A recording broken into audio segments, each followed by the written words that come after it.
Hello guys, welcome back to review ranger. അങ്ങനെ episode 46 ഒരു analysis video ആയിട്ടാണ് നമ്മളിപ്പോൾ വന്നിരിക്കുന്നത്.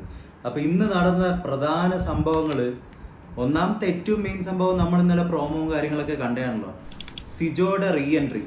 അതായത് സിജോ വീട്ടിൽ നിന്നും പോകാനുണ്ടായ ദുരവസ്ഥ നമുക്ക് എല്ലാവർക്കും അറിയാം. ഇതുവരെ ബിഗ് ബോസിൻ്റെ ഹിസ്റ്ററിയിൽ ഓൾ ഇന്ത്യ എടുത്തു കഴിഞ്ഞാൽ തന്നെ ഇതുപോലുള്ളൊരു പഞ്ചും ആ ഒരു പഞ്ചിന് ശേഷം ഒരു മനുഷ്യന് ഇത്രത്തോളം അനുഭവിക്കേണ്ടി വന്നൊരവസ്ഥയും ഇതുവരെ ബിഗ് ബോസിൻ്റെ ഒരു സീസണിലും ഉണ്ടായിട്ടില്ല എന്ന് പറയേണ്ടി വരും. ഓൾ ഇന്ത്യയെ വെച്ചിട്ട് നോക്കുകയാണെങ്കിൽ അത്രയും വലിയൊരു സർജറിയൊക്കെ കഴിഞ്ഞ് ഏതോ ഒരു മനുഷ്യൻ്റെ ഭ്രാന്തമായിട്ടുള്ള ഒരു കളി കാരണം ഒരു മനുഷ്യന് ഇത്രയും അനുഭവിക്കേണ്ടി വരിക എന്ന് വെച്ചാൽ അതാർക്കും അനുഭവിക്കാൻ പാടാത്ത ഒരു അനീതി തന്നെയാണ്. അത് ശരിക്കും അത് വല്ലാത്തൊരു കഷ്ടമായിപ്പോയി അത് ആ ഒരു സംഭവം എന്ന് പറഞ്ഞു കഴിഞ്ഞാൽ. അപ്പോൾ സിജോ ഒരു കംബാക്ക് നടത്തിയിരിക്കുകയാണ് 45ാമത്തെ എപ്പിസോഡിന് ശേഷം. എനിക്ക് തോന്നുന്നു 16ാമത്തെ ദിവസവും മറ്റാണ് സിജോ വീട്ടിൽ നിന്ന് ഔട്ടായത്.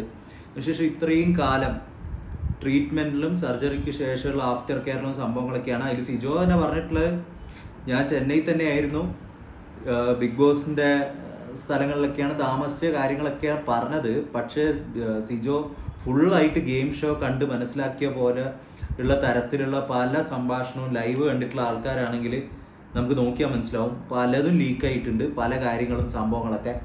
സിജോ വന്നതിന് ശേഷം ഇന്നത്തെ മെയിൻ ഒരു സംഭവം എന്ന് വെച്ച് കഴിഞ്ഞാൽ, ആദ്യം തന്നെ ജാസ്മിൻ സിജോനെ പിടിച്ചു. ജാസ്മിൻ ഇന്നലെ നമുക്കറിയായിരുന്നു അസുഖമായിട്ട് ഫുൾ കിടപ്പിലായിരുന്നു. ഒരു സംഭവം ഇന്നലെ മെയിനായിട്ട് വീട് തന്നെ ഒരു ഉറങ്ങിയൊരു അവസ്ഥയായിരുന്നു ജാസ്മിൻ ഇല്ലാത്തതുകൊണ്ട്. ഇപ്പോൾ നമുക്ക് എല്ലാവർക്കും അറിയാലോ, കണ്ടന്റ് കിങ് ജാസ്മിനെ ചുറ്റിപ്പറ്റിയാണ് വീട്ടിലുള്ള മുഴുവൻ കളികളും കാര്യങ്ങളും ഒക്കെ നടക്കുന്നത് നമുക്ക് എല്ലാവർക്കും അറിയാം. അപ്പോൾ സിജോ വന്നത് ആ ഒരു ചൂടോടുകൂടി തന്നെ ജാസ്മിൻ വേഗം സിജോനെ പിടിച്ച് എന്നിട്ട് ഒരു സ്ഥലത്ത് പോയി വിളിച്ച് എനിക്ക് പേഴ്സണലായിട്ട് സംസാരിക്കാനുണ്ട്, അങ്ങനെ ഇങ്ങനെ കുറേ കാര്യങ്ങളൊക്കെ ചോദിച്ചു. അപ്പോൾ ഇവരെല്ലാം കൂട്ടത്തിലുള്ള ആൾക്കാർ മുഴുവൻ അപ്പുറത്തിരിക്കുന്നുണ്ട് എന്നുള്ള കാര്യം ജാസ്മിൻ അറിഞ്ഞോ അറിയില്ലയോ എന്നൊന്നും അറിയില്ല. പക്ഷെ അതൊന്നും ചിന്തിക്കാതെ ജാസ്മിൻ ആദ്യം തന്നെ ചോദിക്കുന്നത്, ഞാൻ കളിക്കുന്നുണ്ടോ, എൻ്റെ ഗെയിം എങ്ങനെ ഉണ്ട്, ഞാൻ മര്യാദയ്ക്ക് പെർഫോം ചെയ്യുന്നുണ്ടോ. അതായത് ജാസ്മിൻ്റെ അവസ്ഥ എന്താണെന്ന് സിജോൻ്റെ കയ്യിൽ നിന്ന് എങ്ങനെയെങ്കിലും അറിയണം എന്നുള്ളൊരു സംഭവത്തിലാണ് ജാസ്മിൻ ഇതൊക്കെ ചോദിച്ചത്. സിജോ പറയുകയും ചെയ്തു, ജാസ്മിൻ നല്ലോണം കളിക്കുന്നുണ്ട്, ഗെയിമൊക്കെ ഓക്കെയാണ്. അപ്പം തന്നെ ബിഗ് ബോസിൻ്റെ ഏറ്റവും വലിയ തഗ് മറുപടി കൊടുത്തു ആ സമയത്ത്. അപ്പോൾ ബിഗ് ബോസ് എന്താണ് ചോദിച്ചതെന്ന് വെച്ച് കഴിഞ്ഞാൽ, ജാസ്മിൻ എന്തൊക്കെയാണ് അറിയേണ്ടത് അത് ഞാൻ തന്നെ പറഞ്ഞുതരാം, ഞാൻ പറഞ്ഞു തന്നാൽ പോരെ, ജാസ്മിന് സ്വയം വിശ്വാസമില്ലേ എന്നുള്ള കാര്യങ്ങളൊക്കെ ചോദിച്ച് അങ്ങനെ ഒരു തഗ്ഗൊക്കെ കൊടുത്ത് അപ്പോൾ അപ്പുറത്തുനിന്നുള്ള റിയാക്ഷൻ വന്നത് എല്ലാവരുടെയും കൂവലും കാര്യങ്ങളൊക്കെ ആയിരുന്നു. അങ്ങനെ ആ സംഭവം അവിടെ, ആ ഒരു മോഹം അവിടെ അവസാനിച്ചു എന്ന് വേണ്ടി പറയുന്ന ശേഷം ഇന്ന് നടന്നത്, വീട്ടിന് ഇത്രയും ദിവസം കൊണ്ടുപോയ ഒരു മെയിൻ കണ്ടന്റാണ് ജബ്രികൾ. ഇവരുടെ ഉള്ളിൽ എന്ത്, ഇവർ കാണിക്കുന്നത് പുറത്തുള്ള ആൾക്കാർക്ക് കാണാൻ പറ്റില്ല.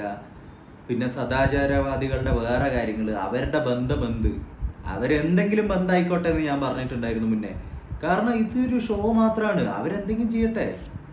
ഇത് കുട്ടികൾക്ക് ഇരുന്ന് കാണാൻ പറ്റിയ മഹത്തായ കാര്യങ്ങൾ പുറത്തോട്ടേക്ക് വിടുന്ന ഒരു കൈൻഡ് ഓഫ് ഷോ ഒന്നുമല്ല ബിഗ് ബോസ്. ബിഗ് ബോസിൽ അടിയുണ്ട്, വഴക്കുണ്ട്, ടോക്സിറ്റി ഉണ്ട്, അതിലെങ്ങനെയൊക്കെ ആളെ നശിപ്പിച്ച ഒരു ഗെയിമിൽ മുന്നോട്ടേക്ക് വരാനുള്ള കാര്യങ്ങളുണ്ട്. അപ്പോൾ ആ ഒരു മൈൻഡ് സെറ്റിൽ സ്വബോധം വർദ്ധിച്ചിട്ടുള്ള ആൾക്കാർ മാത്രം കാണേണ്ട ഒരു ഷോ ആണ്. അല്ലാണ്ട് മോറൽ സയൻസിൻ്റെ ഗുണപാഠങ്ങൾ പഠിക്കാനുള്ള ഷോ ഒന്നുമല്ല ബിഗ് ബോസ് എന്ന് പറയുന്ന ഷോ. അത് ഓൾ ഇന്ത്യ എടുത്തിട്ട് നോക്കുകയാണെങ്കിൽ തന്നെ അങ്ങനത്തെ സംഭവങ്ങൾ കാണുമെങ്കിൽ മികച്ച കുട്ടികൾക്ക് വേണ്ടിയിട്ടുള്ള ഷോസും കാര്യങ്ങളൊക്കെ വേറെ സംഭവങ്ങളിലൊക്കെ ഉണ്ടാവും. അല്ലാണ്ട് ഇതെല്ലാം കൊണ്ടുപോയിട്ട് കാണിക്കുന്നത്. അങ്ങനെയാണ് പലരും പറയേണ്ടിയിരുന്നത്, കുട്ടികൾ കാണാൻ പറ്റില്ല, ഇതെന്താണ് അശ്ലീലം, ഇതാണ് കാണിക്കുന്നത്, 18+ ആണ്, അങ്ങനത്തെ കാര്യങ്ങൾ സംഭവങ്ങളൊക്കെ പറഞ്ഞു. അപ്പം വാഴയുടെ ചുറ്റിലുള്ളൊരു സീറ്റ് ബിഗ് ബോസിൽ ഭയങ്കര ഫേമസ് ആണല്ലോ. അപ്പോൾ അവിടെ ജാസ്മിൻ, ഗബ്രി, റസ്മിൻ ഇവരുണ്ട്. അപ്പോൾ അവിടെ വെച്ചിട്ടാണ് ഈ ഒരു സംഭാഷണം ഉടലെടുക്കുന്നതെന്ന് പറയേണ്ടി വരും. അതായത് മെയിൻ ആയിട്ടുള്ളൊരു സംഭവം എന്ന് പറഞ്ഞാൽ, കുറച്ച് ദിവസമായിട്ട് ജാസ്മിൻ അതിൻ്റെ പല ഹിൻസും പോയിന്റ്സൊക്കെ ഗബ്രിയുടെ ഇടയിലേക്ക് ഇടുന്നുണ്ട്. അതായത് നിനക്ക് എൻ്റെ അടുത്ത് പഴയ പോലെ ഇഷ്ടമില്ല, അല്ലെങ്കിൽ നീ എന്നെ കെയർ ചെയ്യുന്നില്ല, ഞാനായിരുന്നെങ്കിൽ നിന്നെ കൂടുതൽ ഇതാക്കിയേനെ, അങ്ങനെ ഇങ്ങനെ പല സംഭവങ്ങളും. പുറത്തുള്ള ജാസ്മിൻ്റെ ട്രോൾസും അല്ലെങ്കിൽ റിലേഷനെ കുറിച്ചുള്ള സംഭവങ്ങളൊക്കെ വൈറലായതൊക്കെ കാര്യങ്ങൾ നമുക്ക് എല്ലാവർക്കും അറിയാം. അതൊന്നും നമ്മളിവിടെ ചർച്ച ചെയ്യുന്നില്ല, അത് അവരുടേതായ കാര്യം. എന്തെങ്കിലുമൊക്കെ ചെയ്യട്ടെ. അത് സത്യമാണെങ്കിൽ വളരെ മോശമായിട്ടുള്ള കാര്യങ്ങളാണ്. ആ ഒരു വ്യക്തിക്ക് ഈ ഹൗസിൽ ഇതൊക്കെ കാണുമ്പോൾ തീർച്ചയായിട്ടും വിഷമം ഉണ്ടാക്കുന്ന തരത്തിലുള്ള പല സംഭവങ്ങളും ഇവരിടയിൽ ഉണ്ടായിരുന്നു. അതൊക്കെ ഫ്രണ്ട്ഷിപ്പ് എന്നൊക്കെയാണ് പറയുന്നത്. പിന്നെ ഇന്ന് ഇത്രയും കാലം ക്ലാരിറ്റി ഇല്ലാതെ മുന്നോട്ടേക്ക് പോയൊരു റിലേഷനാണ് ഇവരുടെ സംഭവം. അതായത് ലാലേട്ടൻ്റെ വീക്കെൻഡ് എപ്പിസോഡിൽ വരെ ചോദിച്ച സമയത്ത് അവർ പറയുന്നുണ്ടായിരുന്നു, ഞങ്ങൾക്ക് തന്നെ അറിയില്ല, പിന്നെ ഇതൊരു ലവ് അല്ലെങ്കിൽ അങ്ങനത്തെ ഒരു സംഭവത്തിലേക്ക് കൊണ്ടുപോകാൻ ഞങ്ങൾ ആഗ്രഹിക്കുന്നില്ല, കാരണം അത് ബേസിക്കലി നടക്കില്ല എന്ന് ഞങ്ങൾക്ക് അറിയാം, അതുകൊണ്ട് വേണ്ട അങ്ങനെ. അപ്പം അന്ന് ക്ലിയർ ആക്കിയതാണ് ജാസ്മിൻ തന്നെ. ഗബ്രീനെ ഭയങ്കര ഇതായിട്ടുള്ള സംഭവങ്ങളൊക്കെ അന്ന് ചോദ്യം ചെയ്യും, പലരും കാണാൻ പറ്റാത്ത രീതിയിലാണ്, അങ്ങനെ ഇങ്ങനെ ജാൻമണിയുടെ ഒക്കെ പല സംഭവങ്ങളൊക്കെ ഉണ്ടായിരുന്നു. അന്നൊക്കെ ഗബ്രി ഭയങ്കര ഡൗൺ ആയ സംഭവങ്ങളൊക്കെയാണ്. അപ്പോൾ ഇന്ന് എന്തിനാണ് ഇപ്പോൾ ഒരു ക്ലാരിറ്റിക്ക് വേണ്ടി ജാസ്മിൻ ഗബ്രിയുടെ അടുത്തോട്ടേക്ക് പോയതെന്ന് അറിയില്ല.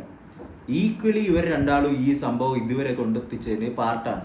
അതെന്തോ ആയിക്കോട്ടെ, റിലേഷൻ ആവട്ടെ, ഫ്രണ്ട്ഷിപ്പ് ആയിക്കോട്ടെ, സിറ്റുവേഷൻഷിപ്പോ എന്ത് കുന്താണെങ്കിലും നമ്മളെപ്പോലെയുള്ള പ്രേക്ഷകർ കെയർ ചെയ്യരുത്, എന്തെങ്കിലും ആക്കട്ടെ. ഇതൊക്കെ എന്തിനാണ് നമ്മൾ ഇതാക്കേണ്ട ആവശ്യം? ഞാൻ അങ്ങനെ ഒരു മൈൻഡ് സെറ്റിൽ വിചാരിക്കുന്ന ഒരാളാണ്. അപ്പം ഇന്ന് ക്ലാരിറ്റി ആവശ്യപ്പെട്ടുകൊണ്ടിരുന്ന, അതായത് ഇന്നലെ എനിക്ക് അസുഖം, നിനക്കായിരുന്നെങ്കിൽ ഞാൻ നിന്നെ ഇതിലും കൂടുതൽ കെയർ ചെയ്യായിരുന്നു, അല്ലെങ്കിൽ ഞാൻ ഗെയിം കളിക്കില്ലായിരുന്നു. ബിഗ് ബോസ് തന്നെ ഒന്നാമത് അവിടുന്ന് പറയുന്നുണ്ടായിരുന്നു, രോഗമുള്ള ആളുടെ അടുത്ത്, സമ്പർക്കമുള്ള ആളുടെ അടുത്ത് വേറെ ആൾക്കാർ പോയി ഇരിക്കരുത്, അല്ലെങ്കിൽ അങ്ങനെ ഒരു അവസരം കൊടുക്കുന്നുണ്ടായിരുന്നില്ല സത്യം പറഞ്ഞാൽ ഗബ്രിക്ക് പോയിരിക്കാൻ വേണ്ടി. എന്നിട്ടും ഇങ്ങനെ റസ്മിൻ്റെ അടുത്ത് ചോദിക്കുക, അതേ കോൺവെർസേഷൻസ് കൊണ്ടുവരിക. അങ്ങനെ ഒരു ക്ലാരിറ്റി അങ്ങ് ഗബ്രി തന്നെ പറഞ്ഞു, ഇതെന്തായാലും നടക്കില്ല എന്ന് നമുക്കറിയാലോ, അല്ലെങ്കിൽ അറിയാത്ത സാധനം, അതുകൊണ്ട് അങ്ങനത്തെ ഒരു ലെവലിലോട്ട് കൊണ്ടുപോകാൻ എനിക്ക് താല്പര്യമില്ല. അതൊന്ന് ജാസ്മിന് നല്ല രീതിയിൽ കൊണ്ടതുപോലെയുള്ളത്, കാരണം കട്ട് ആൻഡ് സ്റ്റേൺ ആയിട്ട് ഇങ്ങനെ ഒരു ആൻസർ കേട്ടപ്പോൾ ഇത്രയും കാലം ഗബ്രി ഉണ്ടാവും, ഗബ്രി ഭയങ്കര ഇതായിട്ട് നടന്നത്, പെട്ടെന്ന് ഇതൊന്നും കേട്ടപ്പോൾ അങ്ങ് ഒരു വന്നൊരു അറ്റാക്ക് പോലെയാണ് ജാസ്മിൻ ഉണ്ടായിരുന്നത്. അതിനുശേഷമാണെങ്കിൽ ഗബ്രി കുറേ ഡൗൺ ആവുന്നതും ഫ്രസ്ട്രേറ്റഡ് ആവുന്നതും പിന്നെ മെഡിക്കൽ റൂമിലേക്ക് പോകുന്ന അവസ്ഥയൊക്കെ നമ്മൾ കണ്ടതാണ്. ഭയങ്കരമായിട്ട് പറയുന്നത് ഞാൻ ബേസ്റ്റ് ആവും, പിന്നെയും ഇത് ചോദിക്കരുത്, നീ അത് മാത്രമേ കേൾക്കൂ. കാരണം ഇവർ തമ്മിലുള്ള ഒരു സ്പർദ്ധ ഉണ്ടായിക്കഴിഞ്ഞു. ഇനി ഇത് ഈ ഒരു ബന്ധം എങ്ങനെയായിരിക്കും പോകുന്നത്?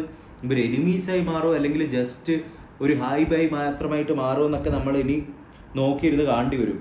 അതിനുശേഷം 45th ഡേ ആയതുകൊണ്ട് ഇനിയുള്ള 5 ദിവസങ്ങൾ ഓരോ ദിവസവും ഓരോ ഗെയിം ഷോസും കാര്യങ്ങളും ഓരോ സംഭവങ്ങൾ അവതരിപ്പിക്കേണ്ടി വരും എന്നൊക്കെ പറയുന്നുണ്ടായിരുന്നു. അപ്പോൾ അന്ന് ഒരു റാപ്പ് സോങ് അവതരിപ്പിക്കുന്ന സംഭവങ്ങളൊക്കെ ഉണ്ടായിരുന്നു. അതിൻ്റെ ഇടയ്ക്ക് ലാസ്റ്റ് ടെയിലെൻ്റെ എപ്പിസോഡിൽ എന്ന് പറഞ്ഞു കഴിഞ്ഞാൽ നമുക്ക് നോക്കുകയാണെങ്കിൽ ജാസ്മിനും ഗബ്രിയും സംസാരിക്കാൻ വേണ്ടി ഒരു ഇൻസിഡൻറ്റിൽ പോകുന്നുണ്ടായിരുന്നു. ജാസ്മിൻ സംസാരിക്കാൻ വേണ്ടിയിട്ടായിരുന്നു നിൽക്കുന്നത്, പക്ഷെ അതിൻ്റെ ഇടയിൽ കുതിരി മാറി ഗബ്രി റൂമിലോട്ടേക്ക് പോയി. പവർ ടീമിലുള്ള ജാസ്മിന് കയറാൻ പറ്റില്ലല്ലോ.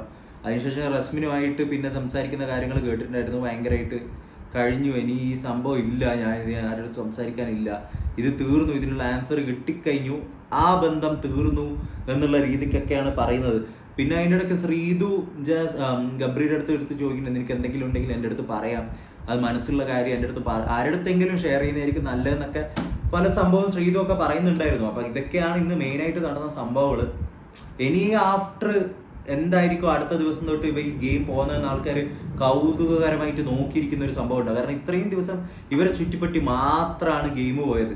എല്ലാവരും ഗെയിം കളിക്കുന്നുണ്ടെങ്കിൽ ഇവരെ ചുറ്റിപ്പറ്റി അൾട്ടിമേറ്റ്ലി ഗെയിമിൻ്റെ ഒരു ഇന്നർ കണ്ടന്റ് മുന്നിലോട്ടേക്ക് വന്നത്. അപ്പോൾ ഇത് ബ്രേക്ക് ആയി കഴിഞ്ഞാൽ എന്ത് രീതിയിലായിരിക്കും ഇനി അവിടുത്തെ ഗെയിംസ് മുന്നിലോട്ടേക്ക് പോകാന്നുള്ള കാര്യം നോക്കി തന്നെ കണ്ടറിയേണ്ടി വരും. അപ്പോൾ എന്തായാലും നമുക്കത് നാളത്തെ എപ്പിസോഡിൽ നാളത്തെ ഒരു അനാലിസിസ് വീഡിയോ ആയിട്ട് നമുക്ക് വരാം. അപ്പോൾ ചാനൽ സബ്സ്ക്രൈബ് ചെയ്തിട്ടില്ലാത്ത ആൾക്കാർ ചാനലൊന്ന് സബ്സ്ക്രൈബ് ചെയ്യൂ, ഇൻസ്റ്റാഗ്രാമിലും ഫോളോ ചെയ്യൂ. So until next time, review ranger, take care, bye bye.